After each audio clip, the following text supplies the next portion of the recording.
G'day, I'm Paul. So have you been after a 7-seat electric vehicle but have been coming up stumps or didn't want to spend like well and truly over $100,000? Well, Kia might have a solution for you. Here it is, the Kia EV9. We had a closer look at this a little while back and I was just mesmerized by the design, and I know that styling is subjective, but here in person, this looks absolutely unreal. Now, this is the top spec version. It is the GT line version of the EV9. This is priced at just over $120,000, so it is a big bucket of money. But if that is too expensive, the entire range kicks off at 87 grand. Now, this competes with things like the new Volvo EX90, the Tesla Model X, Mercedes-Benz EQS SUV. It's that type of vehicle, that size of vehicle. And if you have a look at all of those competitors, they are significantly more expensive. So use that as your frame of mind when it comes to thinking about pricing for this. Now, today we're going to do a detailed review of this car. So if you do want to skip ahead to other parts of this review, you can use the time codes that are on the screen. Or if you're on YouTube, you can scroll down and use the chapters below. And if you haven't done so already, I'd love it if you could subscribe to the channel and press the bell icon so you can find out every single time we talk about a Kia. Righto, let's talk about exterior design.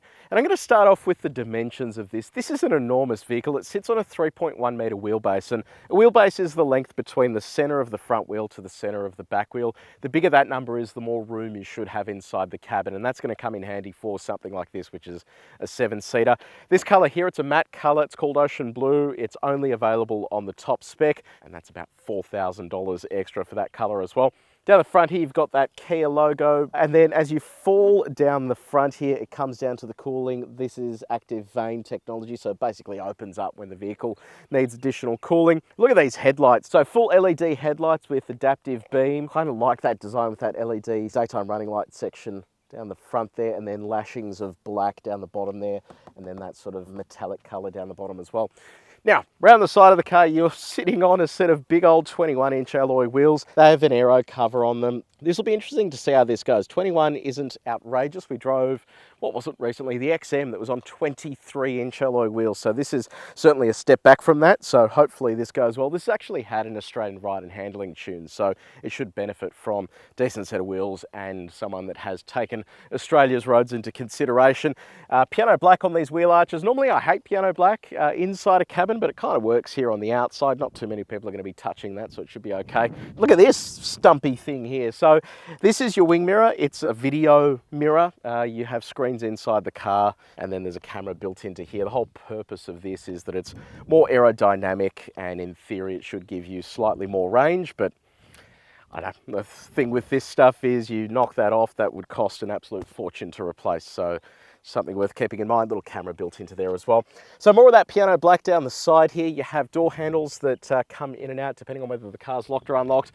You have roof rails there, privacy glass. Look how big that door is. That is absolutely enormous. As the flies come and attack me, come around to the back of the car. Now around the back here, really sleek looking design. LED tail lights there that wrap around. You've got a brake light built into here. Shark fin aerial up the top. Now this camera isn't the reversing camera. This is your digital rear view mirror. The reversing camera is actually located down here. A little bit more piano black there, GT line badge as well, and then a big Kia badge just there too. It's not exactly the tallest car either, so you can see here that, you know, when we test Land Cruisers and stuff like that, they're often taller than I am, but yeah. Anyway, let me know what you reckon about the design in the comments section below. Do you think this looks good, or do you reckon I need to go to Specsavers? Okay, so we are inside the EV9. This is what the key looks like. So blank on the back there with Kia, unlock. You have a button there for the boot release, lock, and then remote start, remote park, and then a button there for the frunk.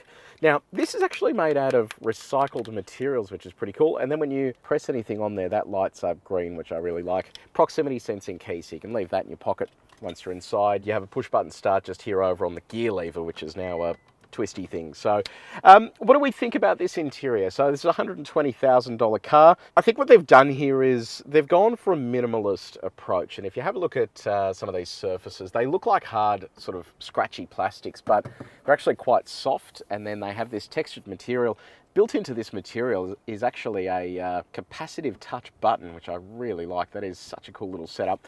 And then physical switches as well for climate controls and things like that. So there's a really sort of big, airy space to be seated, and that all comes thanks to that big wheelbase. Then you have these giant screens over here that service those wing mirrors. So we'll see what it's like when we go for a drive, but immediately I don't love that. One other thing I did notice as well, just in terms of usability of this whole thing, the steering wheel like literally blocks that entire panel. I can't see any of that. Then if you do want to sort of change any of that while you're driving, you have to kind of look around and make those adjustments. So I don't think they really thought that through at all, but I'll run you through some of that stuff in just a sec. In terms of your touch points, that is firm but soft, and then on the door it's softish. How soft are they? Well, we've got our durometer. We've tested the main surfaces in this cabin. If you want to see how this car compares to others that we've tested before, have a look at the link in the description below. Now, build quality. What is it like? Tiny bit wonky there in the center, but the rest of this is nice and solid, and this is what the door sounds like. Now let's talk about your infotainment. So I mentioned already the issue here with not being able to see that screen at all.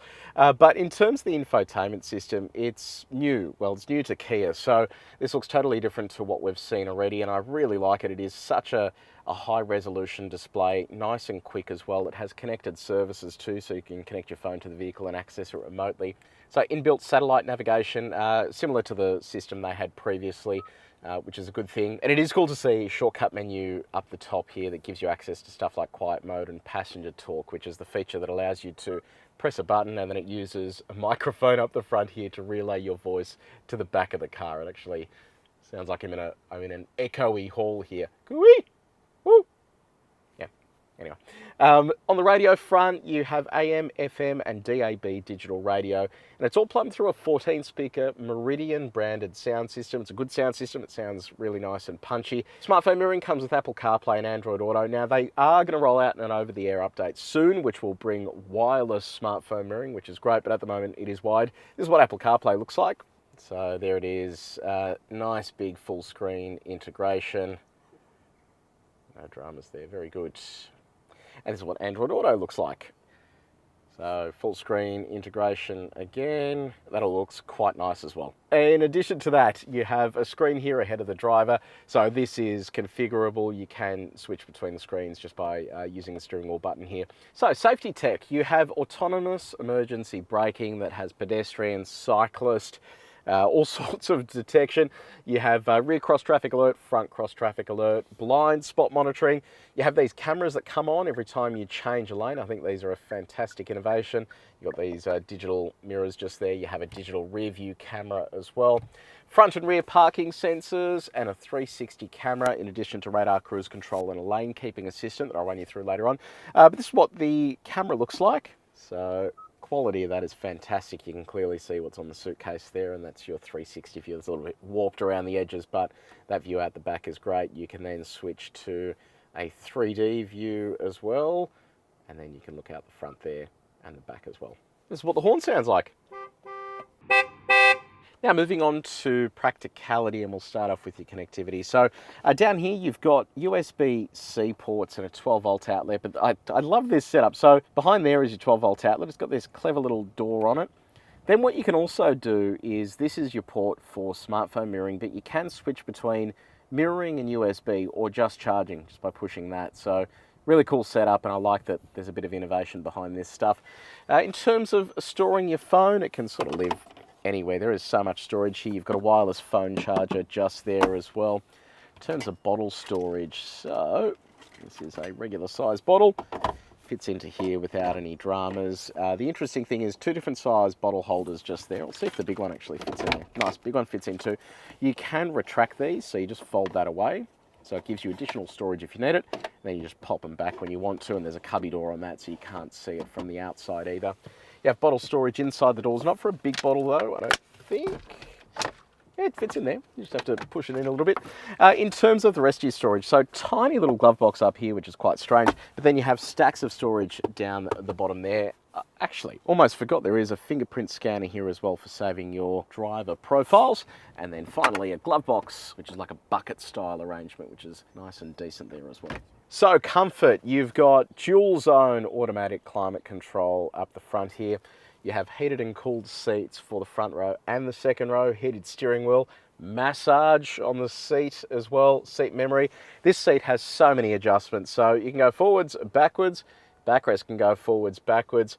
You can adjust your lumbar, you can adjust your side support, you can adjust this front section, but most impressively, give this a couple of taps and what it'll do is convert this into kind of like a lounge setup while you're charging. So it brings you forward and then kicks you back and puts a little leg rest out as well, so you can just have a bit of a sleep while your car is charging. Then once you're done, you just press your buttons again and it will then take you back to where you started. So pretty cool setup here on the top spec EV9.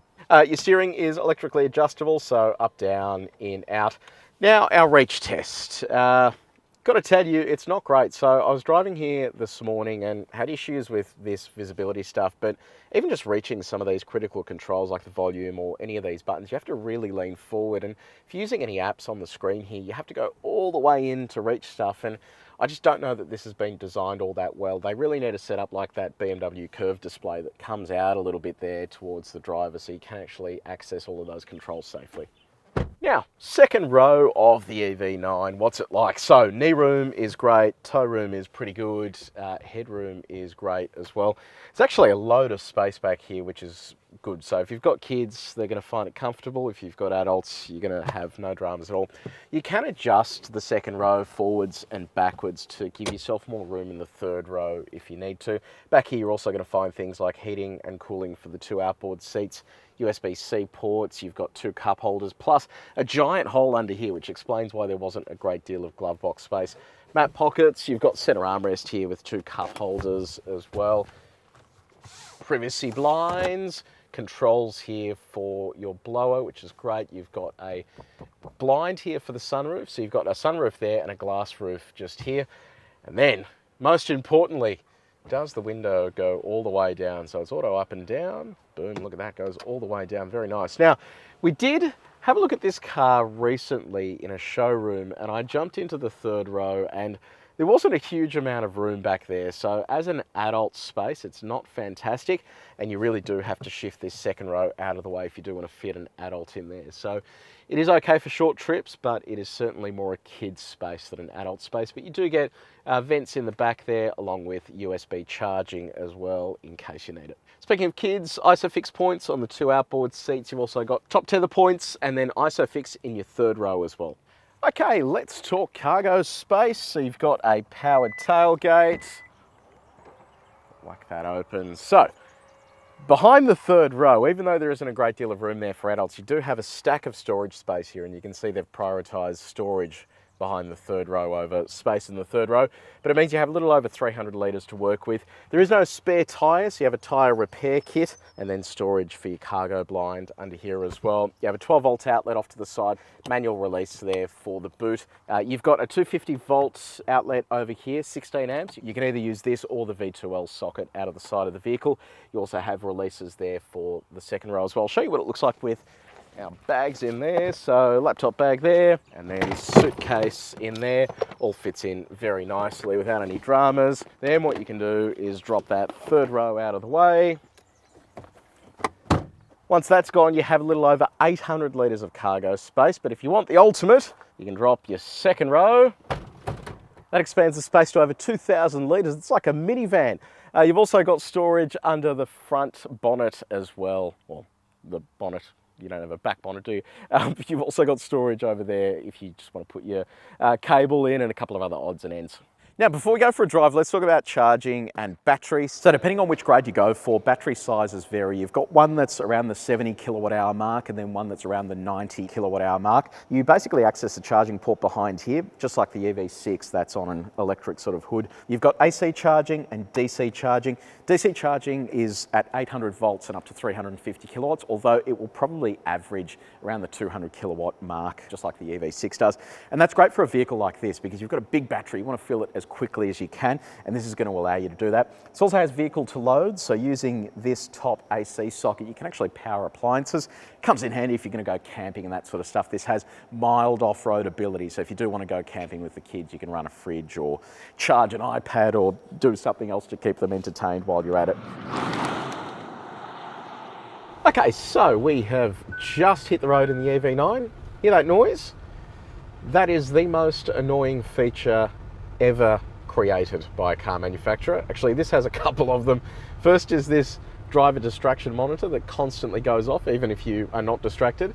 And then you've got this other beeping and buzzing that's just constantly going off because it thinks you're exceeding the speed limit, even though you're not exceeding the speed limit. So every single time you get in the car, you have to come in and go to settings, push and hold OK, then come over to this screen, go to speed limit, switch that off, and then go back again and go to driver attention warning, switch that off as well. And then finally you are in a no distraction zone. I just think features like this, they should be optional, as in don't have them switch on every time you start the car. I don't know if it's a Kia only thing, but it is so annoying. And I think, to be honest, it would actually prevent me from owning a car like this unless I could figure out how to switch it off, because that wouldn't last a week without really getting to me. So anyway, brief rant aside, it's just something that's really frustrating me. And if you are a Kia owner, let me know if that is an annoying thing or if it's just me.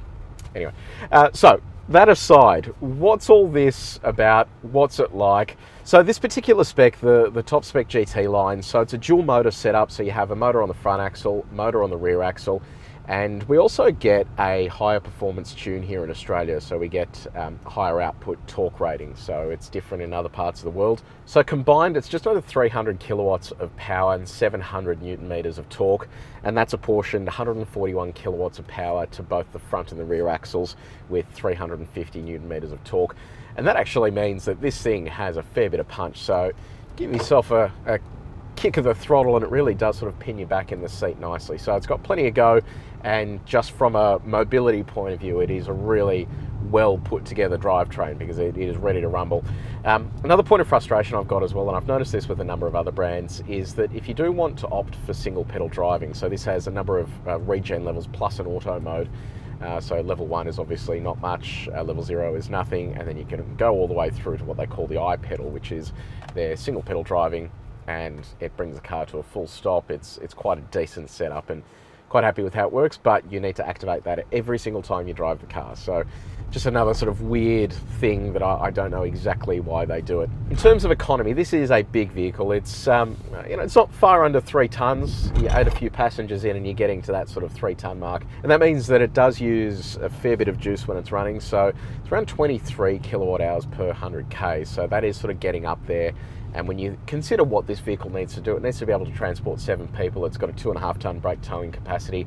So you do have a number of sort of big requirements for this, and it is a big vehicle with a big battery, and that means that it carries a fair bit of weight while it's doing all of that. What are we achieving? Well, this number is kind of pointless because we had to sort of shift the way that we were filming today, and it's sitting at 31.5 kilowatt hours per 100 Ks.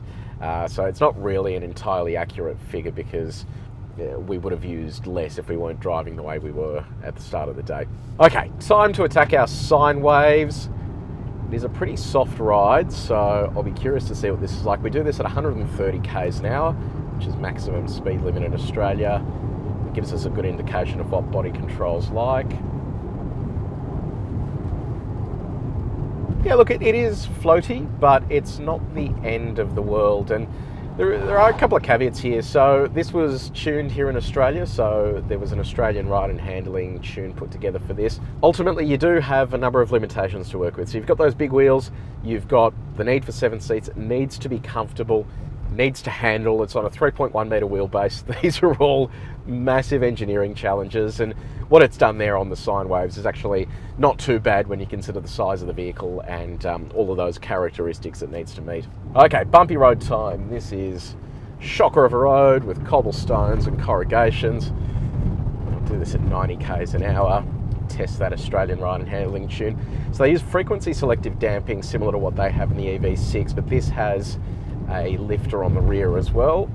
Okay, so what it's like over our condensed sine wave. That feels really good. So yeah, look, the ride is great. It has that soft edge to it, so it means that if you are driving around the city, which I think most people are going to be doing, it is going to be super comfy. It is slightly on the firmer side thanks to those wheels, but I think if you work your way down the spec grades of EV9, you'll find that it will become more comfortable the sort of smaller you go with the wheels. And look, you're not going to be doing any massive off-roading, but you do have a ground clearance of 225 millimeters, so it's enough to go to a campsite or something like that. And this being all-wheel drive, it'll be a decent sort of thing to take you there as well. Now, in terms of drive modes, you've got some terrain modes for off-road driving, so snow, mud and sand. Then next to that, you've got drive modes, Eco, Normal, Sport and My Drive. So let's go for a drive around the track and see what it's like when the speed picks up. Obviously, most people aren't going to be driving like this, but we test all of our cars back-to-back like this, so the throttle is instantly sharper. See what the brakes are like. Yeah, brake pedal feels good. We're coming to our first corner here. Look, it's got a decent amount of body roll, but it's sort of keeping fairly in check. It is surprising for such a big car how nimble it is around here. It's really hard with these mirrors as well to judge your positioning on the road. Yeah, you can certainly feel that weight. When you're coming through some of these corners with a bit of pace, it has that body roll, and then if you do hit a bump mid-corner, it really just sort of starts floating, and then it causes a moment there with stability control as well. It's good under brakes over the tram tracks, which is good. The steering feels great. Okay, let's see what this feels like up the back here. This thing is an enormous car, and it is actually doing a pretty good job of moving itself about here. So here's that back straight. Yeah, that is hauling along really nicely. Yeah, cool. Look, it's not a sports car, but it is doing a commendable job for such a big vehicle to be thrown around here.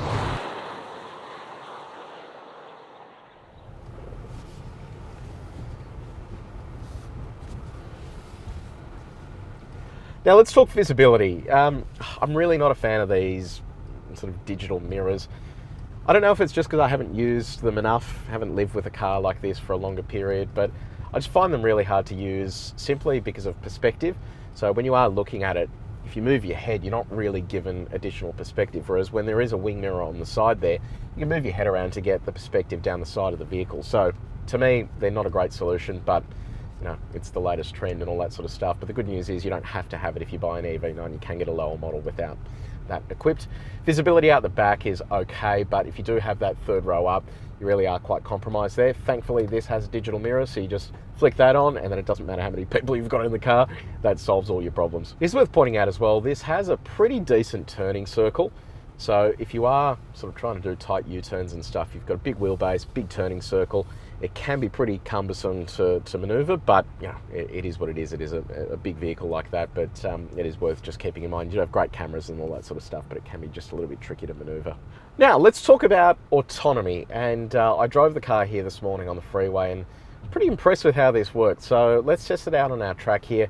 So what we do is we get up to 70 k's an hour and engage the radar cruise control, and that then gives us this cool screen that's appearing on the head-up display for me. Shows the lines on the road as the road is coming around this curvature, and it comes up with a green steering wheel to tell me that it is locked into this lane. So in our first lane here, it's doing a great job. It's holding us dead center there. Okay, we'll jump into the next lane over. Okay, there it is there. That's locked in.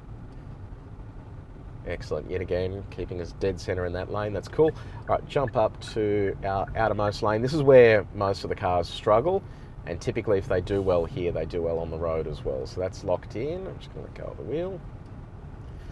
It's not willing to apply enough torque to keep us up there. I'll just give that one more shot. It's coming up green saying it's locked in, but then when I start sort of releasing the wheel, it just refuses to do that. There you go. No bingo. There is another feature as well. If you are driving on a motorway, you can just hit the indicator and it will change lanes for you. It doesn't work here. Well, it appears to not work here because there's a curve on the bowl, but I did test it out this morning. It actually worked really well. So that's another sort of cool feature to keep you sort of safe while you're out on the road. Actually, just remembered this. When I was driving here this morning, I was using radar cruise control, and When it was locked onto a target in front of me, it kept pulsing the vehicle back and forth constantly. It was really unsmooth. So I don't know if there's a software calibration they need to make there, but yeah, that was just really frustrating. So time to do some performance testing. I want to tell you about Help Me CarExpert first, inspired by our friends at CarWow. We are a big company, well, big for an online thing, 60 employees, over 60 full-time employees, and we work with a number of vetted dealers to get you the best deal. We also offer free advice as well if you are buying a new car. All you have to do is Google Help Me CarExpert. It'll take you to a page with all of the details. Now some performance testing. So Kia claims a 0 to 100 time of a little over 5 seconds. So what we're going to do is go from 0 all the way through to 120 and see what 0 to 100 is like, and also 80 to 120. So here we go. Quite hot outside today, so we're interested to see how this performs in sport mode.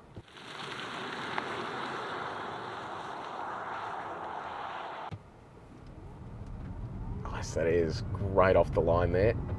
Okay, 100, 120. All right, we'll come to a stop and have a look at our numbers. Felt really nice and solid off the line there. Okay, so 0 to 100, 5.2 seconds, almost dead, and 80 to 120 of 3.64 seconds, so that's not too bad. What we'll do now is head back and do a stop from 100 k's an hour. I'm interested to see how long this is going to take. Okay, get this up to 100, and then jam down the anchors. All right, here we go. Okay, so felt really good from seat of the bum. So 100 to 0, 2.78 seconds, 37.3 meters. That is ridiculously good. Wow, was not expecting that. This is an enormous vehicle. To stop that quickly it's not a bad effort. And now our reverse acceleration test. Let's see how we go. Almost snaps your neck off. 44 kilometers an hour. Not too bad. Okay, so Kia EV9, what do we reckon?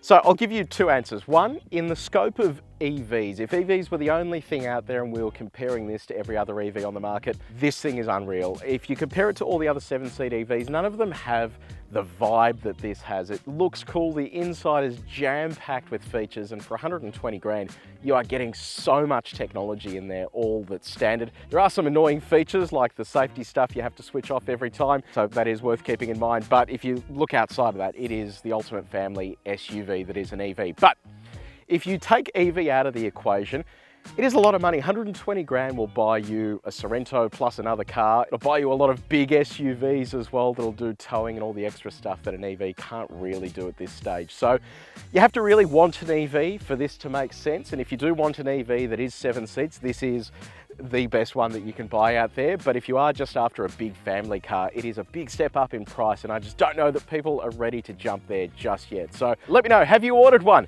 Let me know in the comments section below which spec did you go for and which color did you go for. If you went for the top spec, have you got it in this color? If so, it looks bloody awesome in person and I think you're gonna like it.